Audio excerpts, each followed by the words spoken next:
오늘 우리가 함께 읽을 말씀은 출애굽기 22장 말씀입니다. 출애굽기 22장.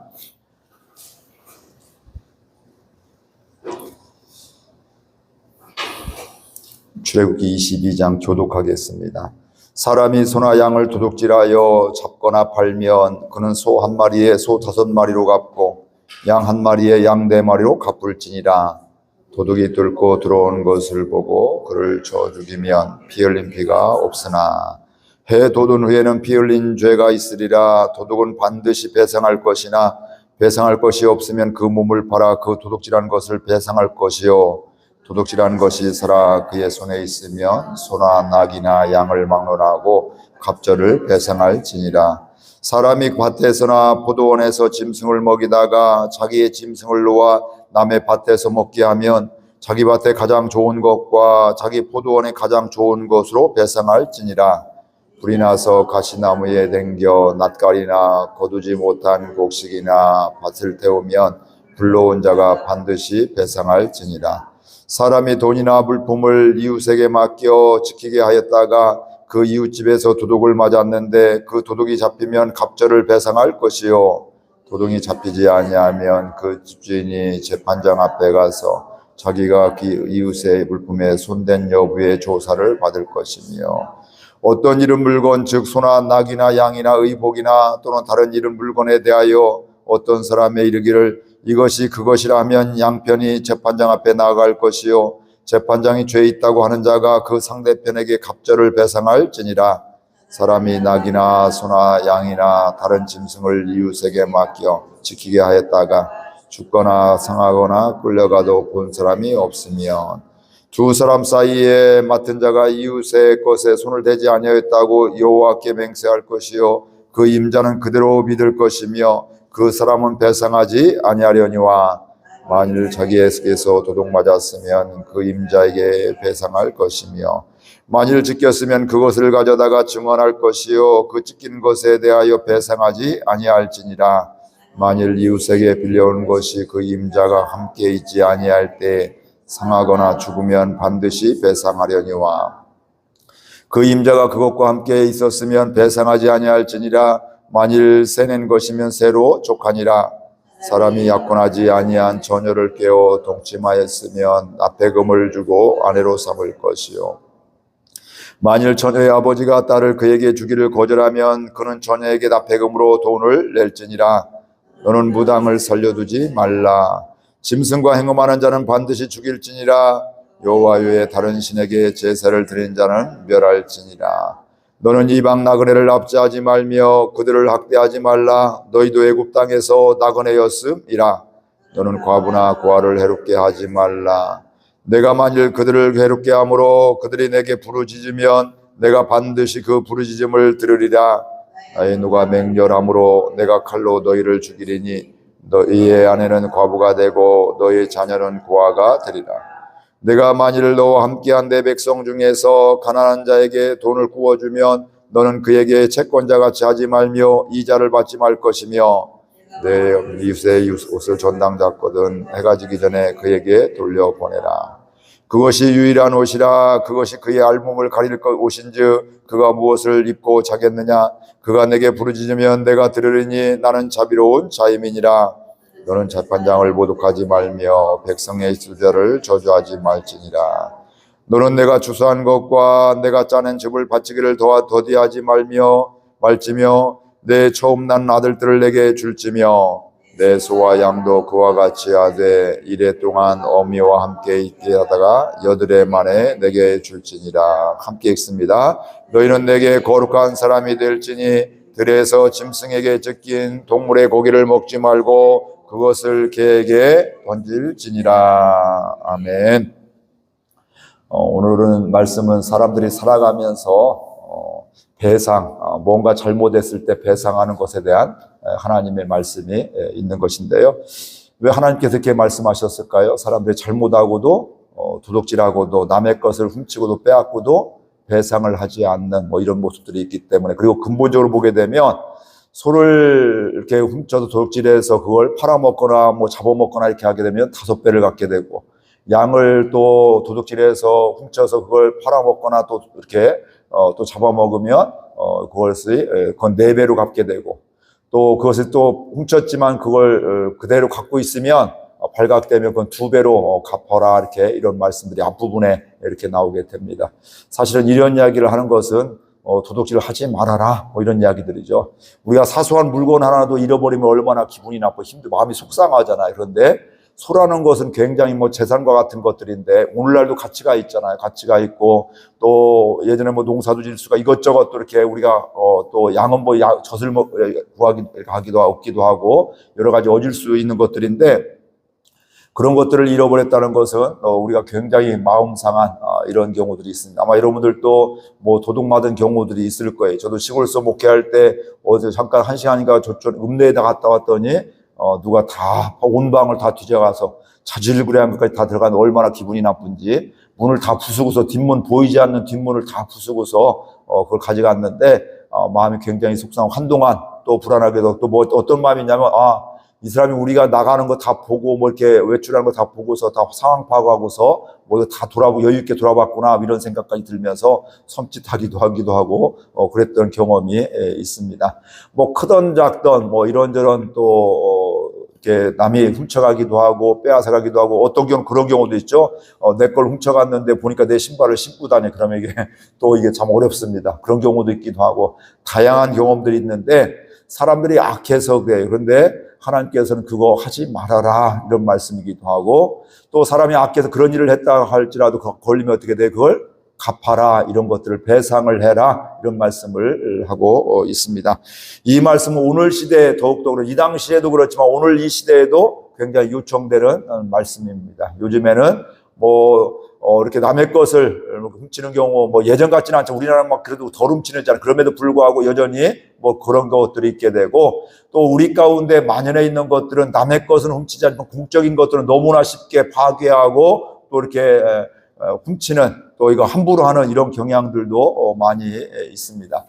내 것이 아닌 것들은 귀하게 여겨야 될 것인데, 예를 들면 우리 교회라든지 또 회사라든지 또 이런 사회 곳곳, 사회 시설, 교통 이런 거라든지 하면 우리가 하나하나 다 귀하게 여겨야 될 것인데, 내 것이 아니라고 생각하면서 함부로 생각하고 함부로 대하는 이런 경우들이 생각보다 많이 있습니다. 그래서 우리가 오늘 말씀에도 보게 되면 그런 것들에 대해서 우리가 잘못한 것들, 손해를 끼친 것들은 배상을 해라, 이렇게 말씀을 하고 있는데, 오늘 우리의 삶 가운데서도 이런 일들, 우리 자신을 돌아봐야 되는 것들이죠. 이렇게 이야기하면 우리는 뭔가 훔친 것만 생각할 수가 있는데, 사실은 훔친 것도 보이는 것도 있지만 사실은 마음을 훔친 것도, 이것도 문제가 되기도 하고요. 또 하나님의 것이 아닌 것들을 우리가 그것을 따라가기도 하고, 하나님의 것을 내 마음대로 하는 거, 이런 것들도 우리가 생각할 수가 있고, 심지어는 내 마음과 생각도 우리가 돌아봐야 될 줄로 믿습니다. 사실은 사단에게 빼앗기는 거, 이거 도둑 맞은 거니, 그렇다고 사단에게 우리가 배상하라는 게 아니라 사실은 내가 잘못이에요. 그래서 서양 속담에도 그런 것이 있습니다. 새가 내 위에서 날아다니는 것은 우리가 막을 수가 없지만 내 머리에 둥지를 드는 것은 막아야 되고, 그건 내 책임이다, 이런 것들이죠. 그러니까 원수마귀가 내 마음을 휘젓고 또 이런저런 유혹을 하고 있지만, 그걸 우리가 찾아오는 걸 우리가 막을 수는 없으나, 그 찾아와서 자리 잡고 그걸 행하게 하고 속고 이런 것들은 우리가 내 책임이다, 이런 얘기들이죠. 이런 것들이에요. 그러니까 이런 것들도 우리가 사실 그렇게 되면 우리가 수업료를 많이 내게 되겠죠. 그것 때문에 아픔이 찾아오게 되기도 하고, 또 누군가를 상처를 주고 아픔을 주기도 하고, 도둑질하는 것도 그 물건을 잃은 것도 주인의 마음이 또 얼마나 아프게 되고, 나는 또 어떻게 되고, 훔친 사람은 그것 때문에 범죄하게 되고, 나도 모르는 사이에 또 그렇게 하게 되고, 또 오늘 말씀해 보니까 그걸 도둑질해서 팔아먹고 이런 것도 있고, 그거 갖고 있고 이렇게 되는데, 사실은 도둑질했을 때 그 생각은 바로 내가 사용하는 것보다, 그런 것도 있지만 사실은 팔아서 남에게 또 내가 더 이득을 유하기도 하고, 손쉽게 내가 땀 흘리지 않고 내가 돈을 벌으려 내 것으로 취하려고 하고, 이런 잘못된 생각들을 갖고 있음을 알 수가 있습니다. 이런 것들에 대해서 하나님께서는 배상을 해라, 이거 분명한 잘못이다. 이야기는 뭐냐면 돌이켜라. 그리고 남을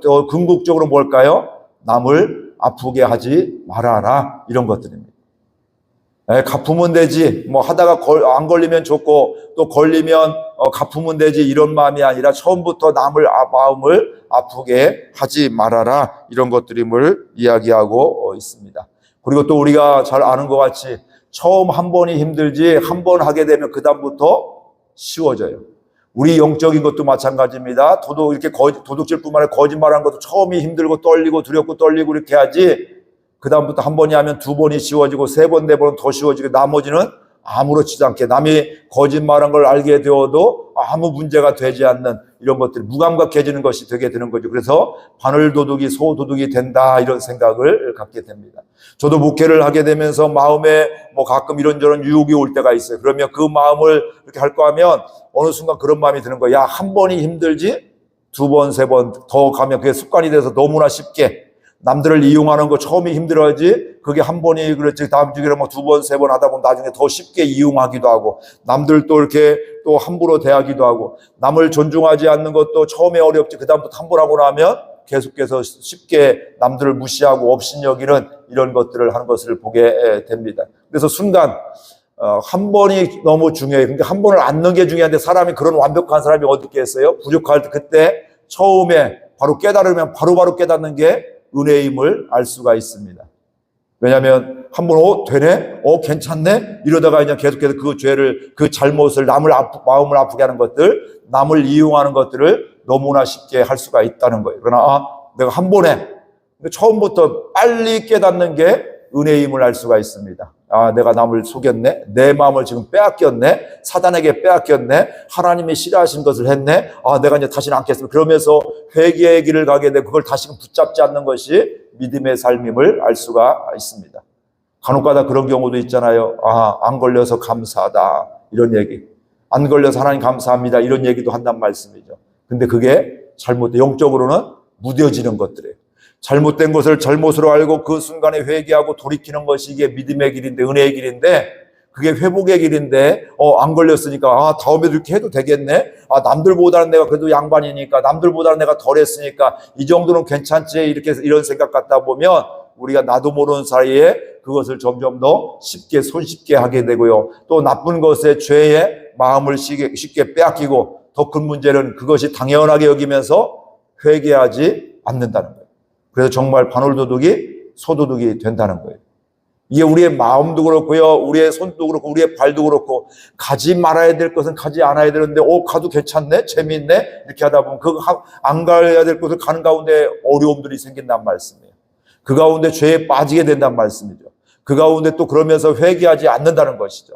그래서 우리가 가능하면 잘못된 것들은 손을 대지 않는 게 가지 않는 게 굉장히 중요하게 되고 또 한번 혹시 우리 연약해서 빠졌다 할지라도 또 넘어갔다 할지라도 죄를 지었다 할지라도 빨리 회개하는 게 하나님의 은혜이고 특별히 내가 누군가의 마음을 아프게 했으면 용서를 구하기도 하고 또 남의 것을 내가 손해를 끼쳤으면 갚으려고 하는 이런 마음들을 갖는 안 걸리면 안 갚아야지 뭐 걸리면 어쩔 수 없고 그때 갚으면 되지 뭐 이런 마음이 아니라 그런 마음 처음부터 잘못한 게 들었으면 갚을 수 있는 또 배상할 수 있는 이런 것들 이게 사람과의 관계에서 신뢰가 되어지고 또 회복되는 것들이지 그게 아니면 관계는 멀어지게 되고 불신 그 다음부터는 어떻게 될까요? 야, 저 사람 내 거 지난번에 이렇게 훔쳐갔는데 또 이번에도 뭐 훔쳐갈까? 뭐 집에만 오게 되면 이제 경계를 하게 되는 것이죠. 뭐 이런 것들이 우리 마음 그러니 마음의 사랑의 마음보다는 또 이렇게 관계가 깨지는 이런 마음들 믿지 못하는 이런 마음들이 생길 수밖에 없습니다.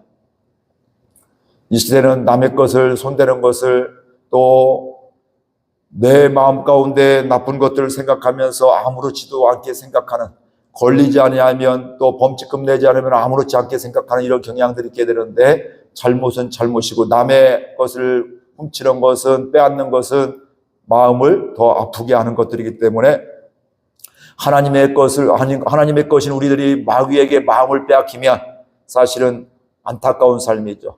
상처의 삶이죠. 아픔의 삶이 그곳에는 평화가 없어요. 그곳에는 감사가 없어요. 그곳에는 하나님을 찬양하는 것이 없어요. 그렇다면 내가 하나님 앞에 빨리 돌아와서 그것이 자연스러운 것이 아니라 빨리 돌아와서 하나님 앞에 회개하는 가운데 잘못을 배상이라는 개념은 이상하지만 아무튼 하나님께 돌아오는 이런 시간들 또 다른 사람을 아프게 했으면 그 사람을 또 회복하는 이런 시간들 갖는 것이 우리 믿음의 사람의 삶임을 알 수가 있습니다. 특별히 마음을 빼앗기지 않는 귀한 은혜가 있기를 바랍니다. 원수마귀에게 마음을 뺏기면 관계도 힘들어지고 영적인 것도 힘들어지게 되어 있습니다. 하나님과 점점 멀어지게 되어 있습니다. 오늘 하루도 살아가면서 사소한 것에 마음을 빼앗기지 않는 은혜가 있기를 바라고요.